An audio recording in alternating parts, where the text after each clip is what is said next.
আমাদের ঝাড়গ্রাম জেলাতে রয়েছে এমন একটা মায়ের মন্দির যা ইতিহাস 750 বছর পুরনো। এই মন্দিরকে ঘিরেই রয়েছে নানান রহস্য এবং ইতিহাস। ঝাড়গ্রাম জেলার গুপ্তমণি মায়ের মন্দির একটি প্রাচীন ও জাগ্রত মন্দির। ঝাড়গ্রামের রাজা নরসিংহ মল্লদেব শত্রুদের আক্রমণের প্রতিহার করার জন্য জঙ্গলের মধ্যে একটি গুপ্ত পথ তৈরি করেছিলেন। তাই ওই পথের রক্ষার দায়িত্ব ছিল শবরদের। আজ থেকে প্রায় 1272 সালে ঝাড়গ্রামে তৎকালীন রাজা রঘুনারায়ণ মল্লদেবের প্রিয় হাতি হারিয়ে যায়। অনেক খোঁজাখুঁজির পরেও কিন্তু সেই হাতির খোঁজ পাওয়া যায়নি। এরপর রাজা একদিন স্বপ্নতে দেবীর দর্শন পান। দেবী তাকে নির্দেশ দেন যে তার হাতি শকুনিবাসার জঙ্গলে লতাপাতায় বাঁধা অবস্থায় আছে। এই শকুনিবাসা ছিল রাজার গুপ্ত রাস্তা। একই সময়ে স্থানীয় শবর সম্প্রদায়ের নন্দন ভক্তা এই স্থানে একটি পাথরের মূর্তি উদ্ধার করে দেবী রূপে সেবা করেন। রাজা তখন লোকজনকে নিয়ে শকুনিবাসার জঙ্গলে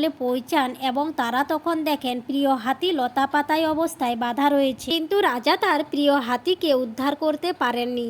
তখন নন্দন ভক্তা রাজার আদেশে বেলপাতা ও তুলসী পাতা দিয়ে মায়ের পুজো করলেন। হাতি মুক্ত হয়। সেই থেকেই শবর সম্প্রদায়ের লোকজন গুপ্তমণি মায়ের পুজো করে আসছেন। ঝাড়গ্রাম জেলা থেকে 27 কিলোমিটার দূরে 6 নম্বর জাতীয় সড়কের ধারে হেমাশুলি ও লোধাশুলির মাঝে এই মন্দিরটি অবস্থিত।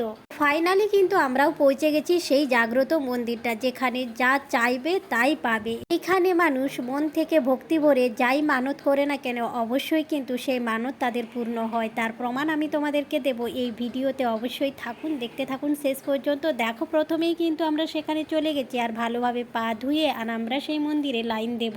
এই মন্দির এতটাই জাগ্রত, এই মন্দিরে মন ভরে যদি ভক্তি করে পুজো করেন বা কিছু চাই অবশ্যই মা কিন্তু তা দেয়। এই আশাতেই দূর দূরান্ত থেকে ভক্তরা কিন্তু এই মায়ের মন্দিরে আসে। লম্বা লাইন থাকা সত্ত্বেও ঘন্টার পর ঘন্টা লাইনে দাঁড়িয়ে মায়ের দর্শন করে মায়ের পুজো দেয়, মায়ের পায়ে ফুল দিয়ে পুজো দেয়। তোমরা তো দেখতেই পাচ্ছ কত ভিড় জমেছে। অনেক দূর দূরান্ত থেকে কিন্তু এইখানে মায়ের ভক্তরা আসে। তো আমরা এখানে পুজো দিতে গিয়ে কিন্তু দেখি আমার মামিমা আর আমার বোনু এখানে আগের থেকেই লাইন দিয়েছিল, তার জন্য আর আমরা লাস্টের থেকে লাইন দিলাম না, তাদের ওখানে গিয়ে দাঁড়ালাম। এটা হয়তো ঠিক করিনি, কিন্তু যাই হোক তাদের এখানে গিয়ে দাঁড়ালাম কারণ প্রচুর ভিড় ছিল। যাই হোক ফাইনালি কিন্তু আমরা ভেতরে ঢুকতে পারলাম। আর সত্যি মায়ের এই এত সুন্দর মুখখানি দেখে মনটা যেন ভরে গেল। এত সুন্দর লাগছে মায়ের মুখখানি, আর এত সুন্দরভাবে আমরা পুজো দিলাম। যেহেতু আমরা প্রথমের দিকেই বসেছিলাম, একদম সুন্দরভাবে পুজো দিয়েছি। পুজো দেওয়া আমাদের কমপ্লিট হয়ে গেল।